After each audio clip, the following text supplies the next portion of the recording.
Hello and welcome to the Tennessee Golden Hour. My name is Matt Tullis. And I'm Beth Moore. And Beth, it's great to see you for this very special episode of the Golden Hour. This is our pandemic episode. Okay. And so we didn't bring the masks. No, not social distance. Yes. But we wanted to bring our executive director, Dr. Randy Davis, in to talk about that incredible time period. I think we're far enough removed where it doesn't hurt so much to talk about it. It doesn't. Yeah. Those unprecedented, isn't that the word we used over and over? Unprecedented times. Yeah. So I want to start by asking you, where were you when it all got real? Well, the week that it all got real for us, there were several major events that had happened on that Monday and Tuesday. You remember the tornado came through. Mm-hmm. And during that same time frame, ripped a gash from about 70 miles west of Nashville all the way into Stone County and to the Cookeville area, just paralleled I-40. A tornado moving at 50 miles an hour through Lebanon, something we got plenty of time, but barely had gotten the door shut when the house starts shaking, and it was on us. And then next thing you know, it was gone, and we are underneath the house. My wife is next to me, she's okay. My middle daughter is to the right of me, she's okay. We can't see the other daughters at the time, but when we call their names, they report that they're there and they're unharmed. We couldn't move, couldn't go anywhere at the time because we were kind of stuck under the house and don't know what's on top of us. Eventually my wife notices some light, kind of when lightning would strike, she'd see some light ahead, and so she crawls ahead and notices, finds a way that we can get out, and so we follow her out of the house and try to figure out where do we go from here. In cleanup yesterday, we found the washer and dryer laid on their backs with a board 2x4 that had fallen on them, and I think that probably had supported the part of the house that had fallen on us.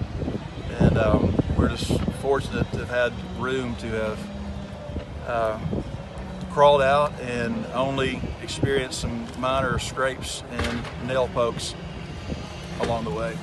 And we had that to deal with before everything was shut down. On the day before COVID became a thing, one of the last things I did publicly was attend a funeral for a pastor that had taken his own life. And this was a guy in his mid-50s, and he was a good pastor, a good leader. He had worked at one of our great Bible colleges, and he dealt with depression his entire adult life, and he dealt with it well, all except one time. And it was that one time when he took his life, and that was the last public thing I did. And then that was on a Monday, I believe. On about Wednesday, that was the week that the SEC tournament was going on in Nashville. Right.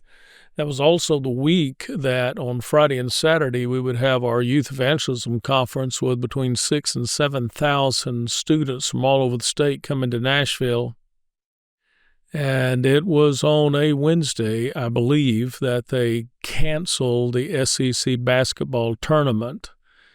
And the folks in government and with health organizations were advising that we shut down public gatherings. I do believe, looking back on it, that all of us would respond differently, from the medical community to government agencies to us working with networks of churches. We might do things differently now, but nonetheless, at the time, we only knew what we knew.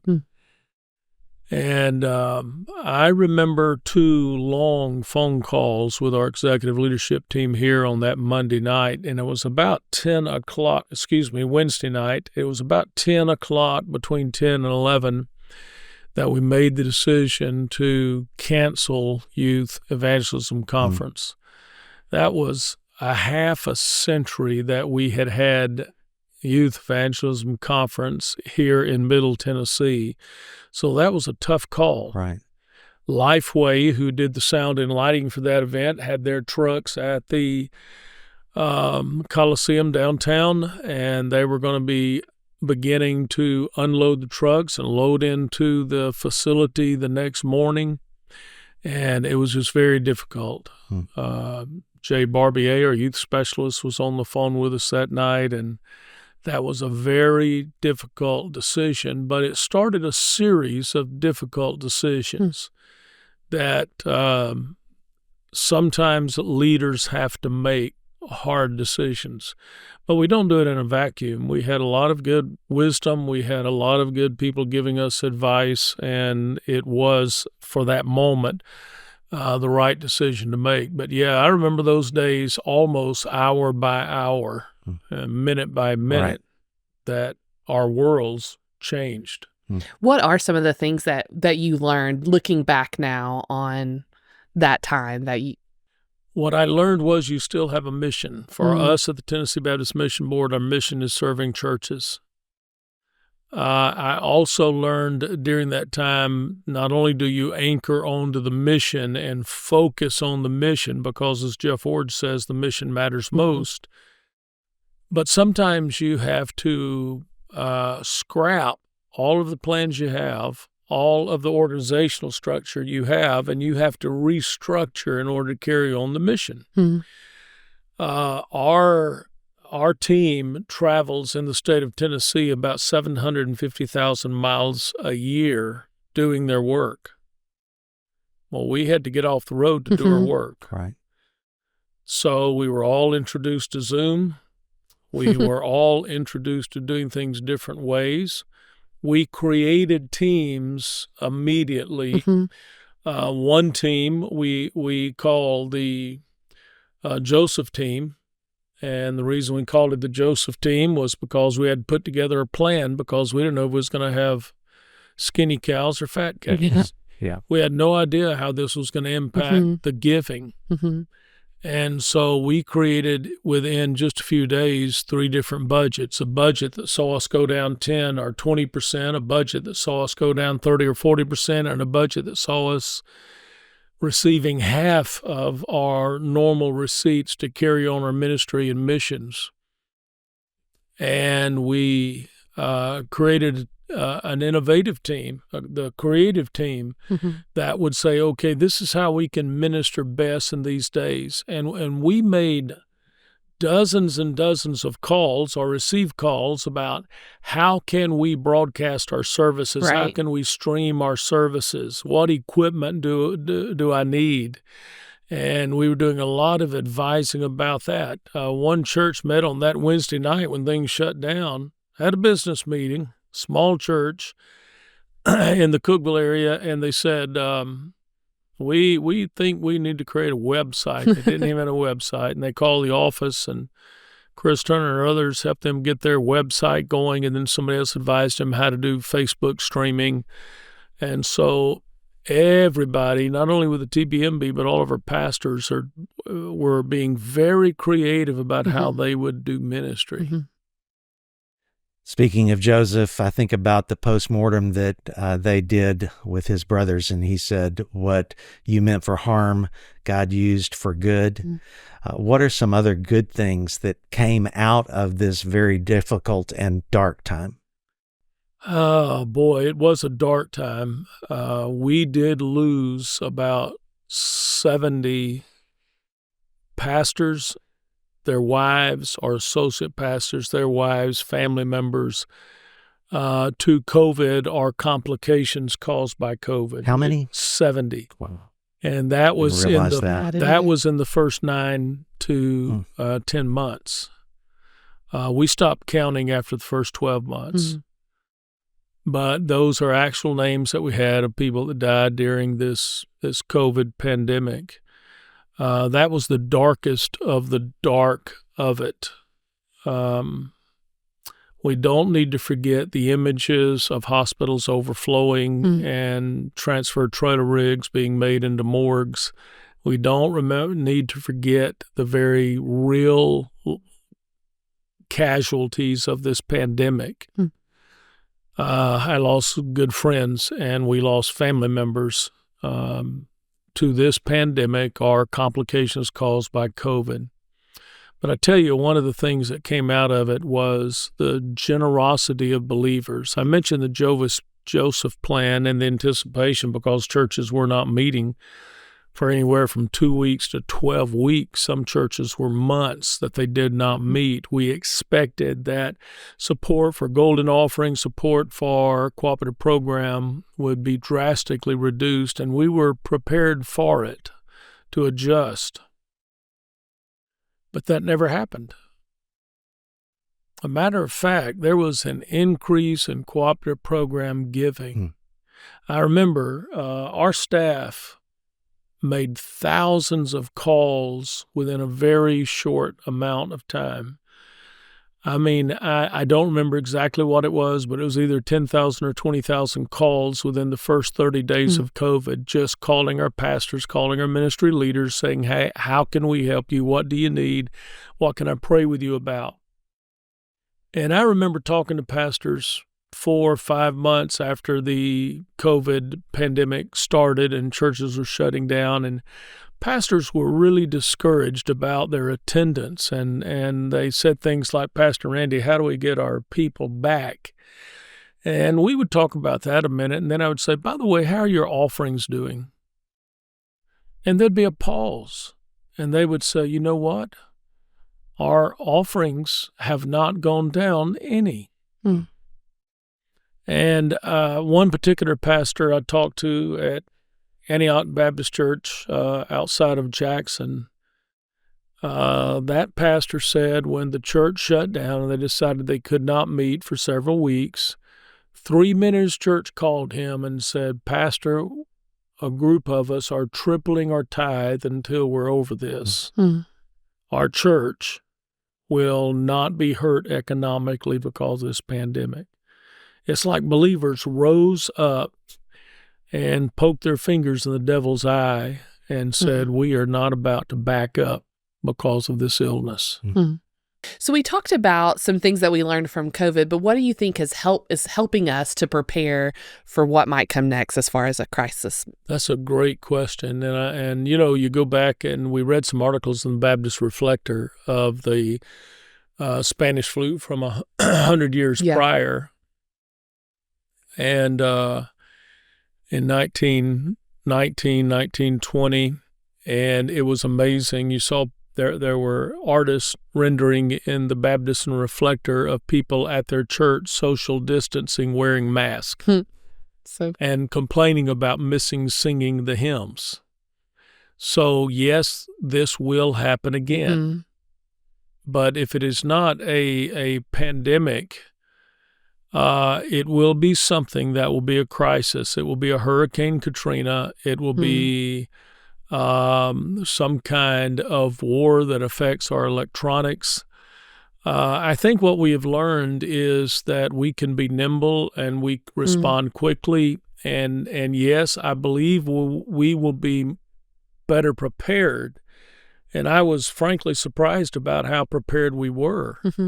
But the thing that made us prepared in 2020, and the thing that will cause us to be ready for whatever's next, is that we have learned and rehearsed this, and we've anchored on to whatever the mission is, that we will do whatever it takes to get the mission done. And we know we can be resilient. We know we can do whatever we need to do to get the mission done. So I do think we are better prepared. And the people that we serve, our churches and our ministry leaders, our entities, they are all very prepared from what we have learned just recently. And regretfully, I do believe that there will be something as catastrophic coming up in our lifetime. Again, we won't need to be waiting 100 years. Of course, you got to remember that for a lot of Tennessee, it was just a decade before the pandemic that we had the 1,000-year flood. Right. That was so devastating from Middle Tennessee to all the way to the Mississippi River. That flood was just incredible. It was awe-inspiring in a pretty negative way when you saw the destruction and damage. But the Lord has built into us the kind of DNA that we are resilient people, and we will carry on. Well, we appreciate you being here. I know you probably got here at about 7, and now it's late afternoon. So thank you for stopping by. Now we're going to hear from David and Karen Greene. We see the organizational aspect of the pandemic. Now we're going to really zero in with our microscope on one couple and what they experienced. It is great to have David and Karen Greene with us. I'm really excited to hear this. Yeah. David and Karen are just some of the best people on earth. I love them to death. I had a chance to be their transitional pastor for a few months and got to hear their story. And I wanted to invite you all here. So we're glad you're here. Thank you. It's good to be here. Fantastic. Well, tell us a little bit. We talked with our executive director before this about the pandemic and all the things that happened organizationally. And we wanted to hear a story of how God worked. Let's just start out by talking about where you were when the pandemic first began to affect your family. Yeah, so we were going to Hermitage Hills Baptist Church at the time. We were very active in our church. When the pandemic hit, everything kind of shut down. We all went to the online Zoom versions of church. And so we spent some time at home still working. So in the mix of people. And I know you're Vice President of Sales and Marketing at Performance Food Group. That's correct. And so did you move home? No, we were still at the office. Oh, you were? We were. We had a few folks that asked to stay home, but for the majority of us, we went to the office every day. But unfortunately, about the end of July, I came down with the bad COVID. So we both got sick almost at the same time. With COVID. We battled it at home for a few days and finally went to the doctor and was diagnosed with COVID. And we were struggling with, the fatigue and the things that you deal with the COVID virus. But after a few days at home, almost a week, I guess, we had gotten up on was it Saturday? I believe it was a Saturday morning, ate a little breakfast, and we were both exhausted. So we decided, okay, we're going to take a nap. I went to the couch and she went back to the bedroom, and we slept for a little while, a couple hours. And Karen came into the living room and tried to wake me up. Oh. Wow. And at the time, I could not form a sentence. She had said my lips had already started turning blue, and so my lungs had pretty much just quit processing oxygen, period. So how long was that from the time you first experienced? About a week. Wow. About a week. And that's when a lot of people would get over it. They would have it for about a week. Correct. So you think you're on the upward swing of things. Yeah, and we were just going the opposite direction. I couldn't. My speech was slurred. I couldn't really communicate. So obviously, Karen, scared to death, called an ambulance. They came and picked me up, and we went. They took me to the hospital. Was immediately introduced into ICU, the COVID unit, and there started our journey. Wow. So even before we get into the story, this is about God doing miracles. And I'm a walking example of a great miracle in my life, because I wouldn't be here if it wasn't for God. And so, after 2 to 3 weeks in and out of ICU, I would get a little bit better, then I would drop off again, a little bit better and drop off again. After about, I guess, the third week or so, I was in ICU, and you know how they've got the row of windows on the side that's glass so they can keep a watch on you. I had a team of doctors come in and stood around my bedside, because I had fought, because they had mentioned 2 or 3 times going on the ventilator. And I thought, no, I'm not doing that. This is so a month into you being sick now. Right. Yeah, it was very scary, because I could see the monitor, my oxygen levels go up and then crash and go up and crash. Yeah. But I kept telling them I'm not doing the ventilator, because we had known friends of ours, so many family and church members that had gone on the ventilator and not come off. Right. So that was not going to be my choice. Right. For a while anyway. And then finally the team of doctors came in, circled my bed, and I looked out the window and I saw a row of machines, tubes, and another set of doctors in the hallway. And I thought, okay, well, this is not going the right direction. Had a little nurse came in. She grabbed my hand and she said, "Do you mind if I pray for you?" Wow. And I went, "Oh, okay, this is a lot serious, more serious than I thought." And the head doctor was very nice. They said, "Look, you've got two choices. In 24 hours, you're not going to be with us anymore. Or we can put you on the ventilator and you'll have a 50-50 shot at coming out of this." Wow. And that was a wake-up call. So Karen, what was that experience like? You were at home. I was at home. I also had COVID, so I was quarantined in the home by myself. Our grown daughters live in Arkansas, and so we were just communicating with them by phone. The nurse had put us on a Zoom call so that the two daughters and David and myself could say our goodbyes, mainly.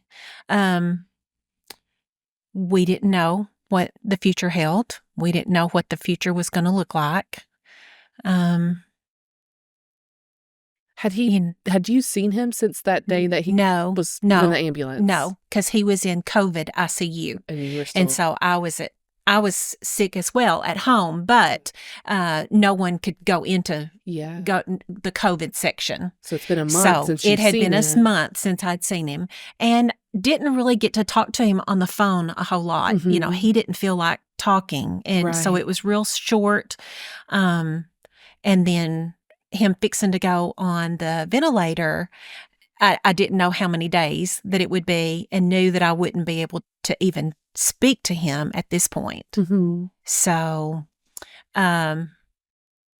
it was time. It was time for him to be put on the ventilator, and we said goodbye to him. You know, even up to that point, I still had my doubts about going on the ventilator. But, you know, after seeing my family on the other side of the phone begging me to let the doctors do that, I thought I could get through this without choking up. So bear with me if something happens here. But it's still a little bit emotional when you have to go back and relive that. But it's just a moment that really brings you to the feet of Jesus. And you have to just give up. You just have to give him everything you've got.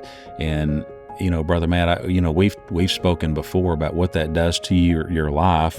It makes you slow down and stop and breathe a little bit and just put everything in God's hands. And for for most of us that are in the work life, we just don't do that. And that was, I think, part of that whole experience was for me to slow down and realize what life is all about. And give everything to Jesus. You know, it was just a time that we had to stop and just breathe. You know, be still, as the verse says, and know that I'm God. So at that moment, you know, we you know, what do you say to your family if you don't know you're going to wake up on this side of heaven? You know, and I told the little nurse, I said, you know, it's not that I don't know where I'm going to go and where I'm going to wake up. But selfishly, you know, I want to still be here. I want to see the kids grow up and the grandkids grow up, and, you know, celebrate 40 years of marriage. It's coming up here in a year or so. And so it's just those little things that go through your mind, like, oh my goodness, how short life can be. And so, you know, we went on the ventilator. I told the doctors, let's do this, you know, and they put me in a medically induced coma and put me into the ventilator system. And I mean, of course, I didn't know anything until I woke up. But you might want to tell the 7-day story, because I like to hear you tell it better. So, you know, day 1, day 2, day 3, I prayed and I read scripture, you know, that do not be afraid, trust in me, I will be with you. All of those things I believed, but when you're in it, Mm-hmm. it's hard to really, really trust it. Right. You know.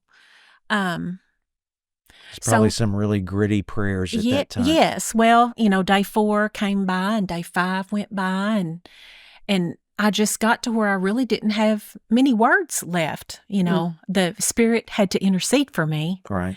And so you're still at home. I'm still at home. So you still haven't even been able to see him? No, or still during haven't. all this? No, Okay. still haven't seen him because see, I was still quarantined for 20 days. So my 20 days was not up yet. And so day 5 came along, day 6 came along, and he developed a blood clot in his lungs. And I really thought that was it. Mm-hmm. And I just had to say, he's yours. Mm-hmm. And if this is your will to take him, then you got to get me through it. Mm-hmm. So then day 7 came along and he was still on the ventilator. My 20 days was up. They had moved him from COVID ICU to the regular ICU, and I was getting to go to the hospital. But I thought I was going and he would still be on the ventilator. Mm-hmm. And I'd never seen anyone on a ventilator before, much less my husband. Right. So all the way to the hospital, I was praying, God, I don't know how to do this. I don't know what to say. Don't let me fall apart. Help me to be an encouragement. I just didn't know what to do. Yeah. So I walked in the hospital, and an hour before, he had come off the ventilator. Wow. And his little nurse was in there with him. And she said, I'm just sitting here with him, making sure that he's doing okay. And he kind of woke up and looked at me and kind of acted like he knew who I was, but then just sort of went back to sleep. So for the next couple of hours, he couldn't speak because he had that down in his throat for so long. When he would wake up, I would tell him, I'm so glad you're awake. I love you so much. And he would kind of squeeze my hand, or he would wink at me. And so that was just kind of how it started. The doctor came in, was not very hopeful. He said that David would probably have to go back on a ventilator, that they would probably have to put a trach in, that he would probably have to go to a long-term facility. And I said, no, you don't know our God. And he's brought us this far, and I just feel it. I just knew that he was going to get better. That first week coming off the ventilator, I didn't remember much of anything. Okay. I knew that I was just laying in a hospital bed. Really sick. And people were waiting on me. I had a feeding tube. I couldn't eat. I couldn't lift my arms or legs. I had lost 40-something pounds in that month that I was there. So it was very frustrating because I knew I should know some of those questions that, they had a little psychiatric nurse that would come in and ask me just the little things, who's the president, where year it is, and it was just a wall, just blank. I couldn't remember anything. So frustrating. And it was very frustrating. Yeah. But it, over time, it just got a little bit better and a little bit better, and we had such good care. God gave us some nurses that were just absolutely incredible through the whole piece. And what hospital was it? Yeah, Vanderbilt. In Lebanon. Wilson County. But they were fantastic. It's the little things that was right after that happened that probably has made us stronger than ever. Just those special moments that she would come in, we would turn on the TV, or we would turn on church service. We're still doing church online at the time, and she would crawl up in the bed and we would watch TV or something, and it was just us and no distraction. And it was just a super special time. Just, my wife and God and nothing else. And I wouldn't want to go back through that again. Right. But I think it's helped us, I think, realize the importance of why we're here. It's just changed our vision on life, period. Yeah, I was wondering, and you've kind of answered that question, but if you could elaborate, what are some of those things that you learned through this process? So we take a lot more time for ourselves now, and those moments that we can be serving, regardless if it's church or if I have an opportunity to share my faith or my story. I've shared, I couldn't tell you how many times I've been able to share my story around work and to some different people that normally you wouldn't be able to approach in a Christian manner and talk about things, but getting into the story, it's like, I'm not here by accident, and then start in with what God's done in my life, in both of our lives. So it's opened up a lot of doors, and I think, that's another reason that God has brought me through this miracle process to be able to share such a great story. Yeah. Yeah. You don't grow on the mountaintops, you grow in the valley. Yeah. Yeah. You really do. And just being able to talk to people about how faithful and how good God is, and that we can trust His promises even when we don't understand. And then being able to share, not waste that struggle, not waste an opportunity to help someone else who may be going through the exact same thing.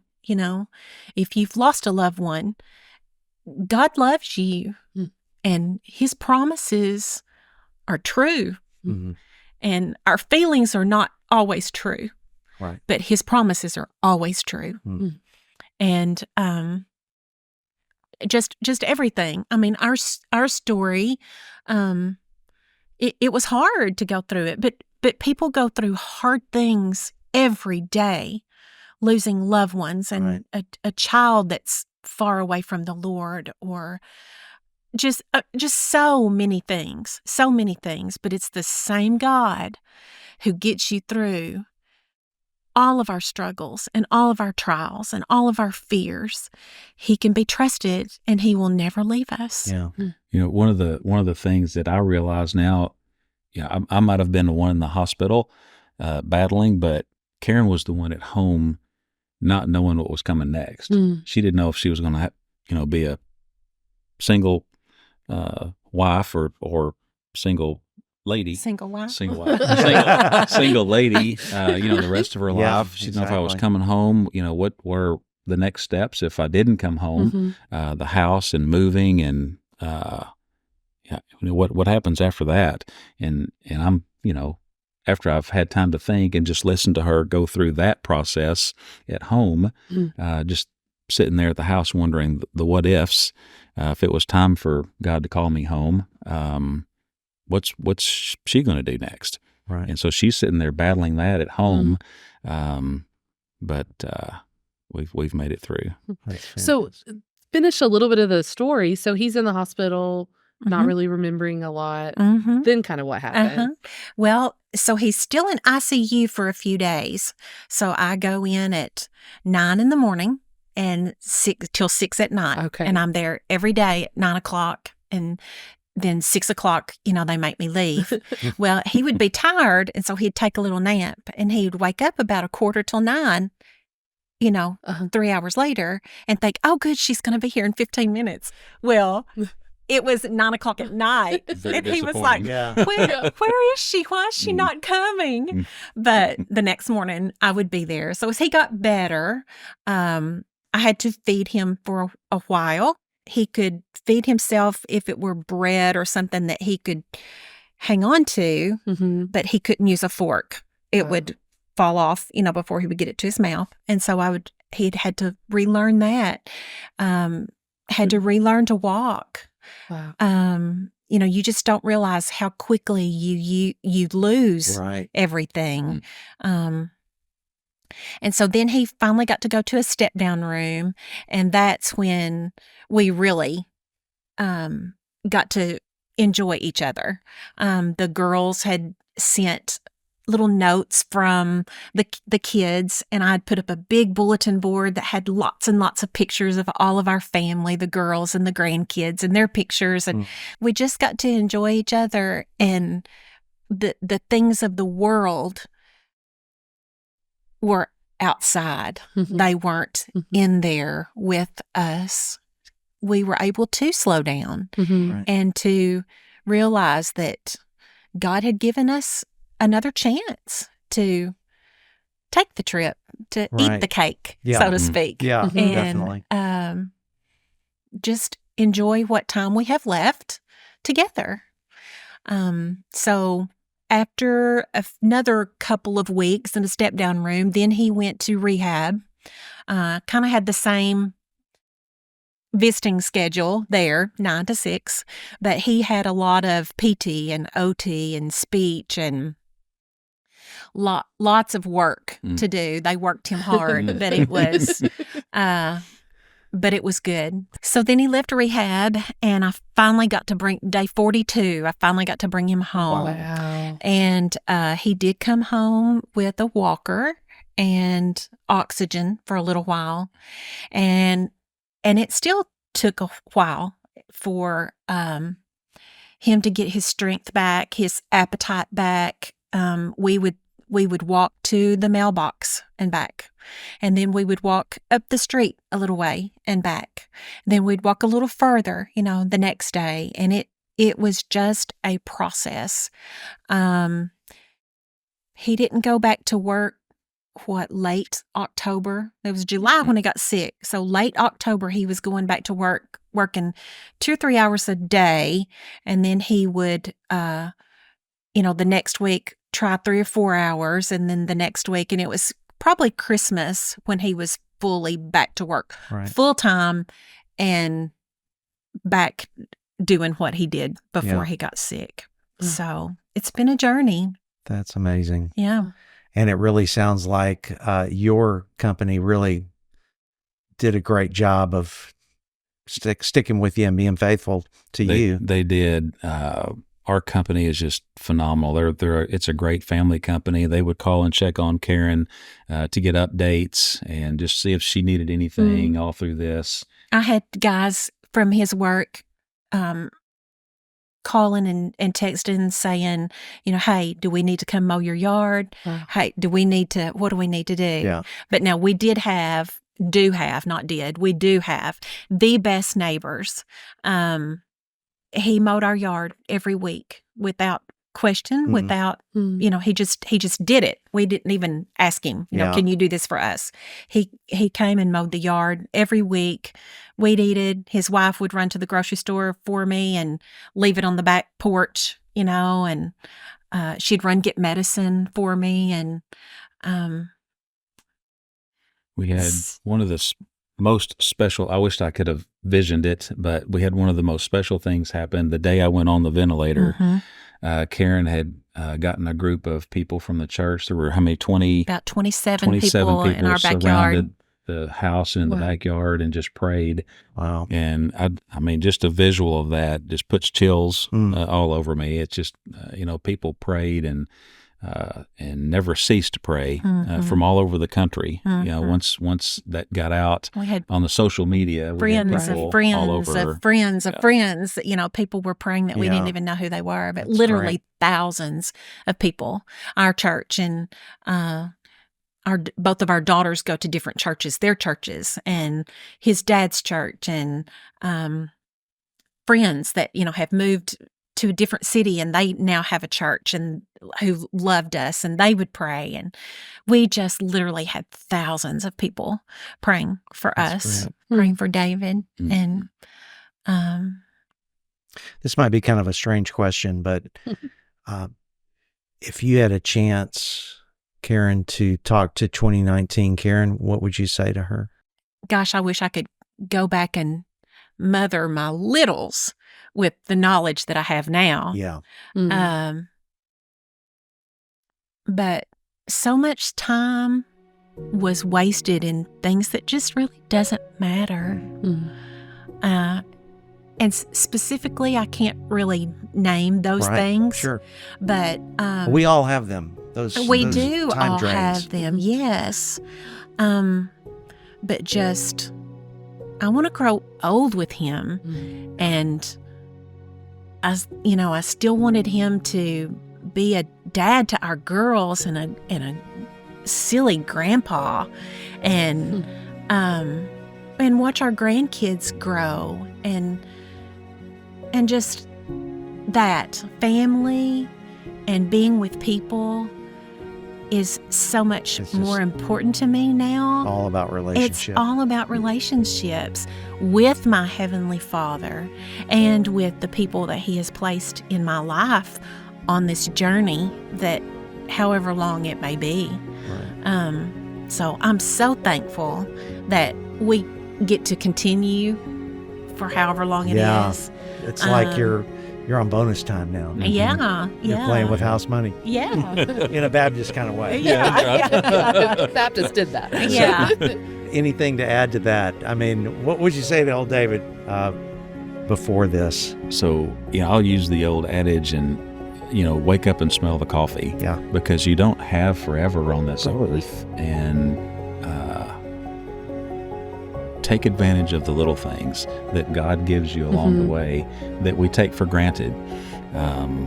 Because I am probably one of the world's worst, because the job that I'm in is very stressful at times. There's a lot of things going on, a lot of responsibilities, and sometimes you just forget what's important in life, and you get so involved in work and making money, getting ready for retirement. All that stuff is important at times, but the really important things is the relationship that you mentioned, and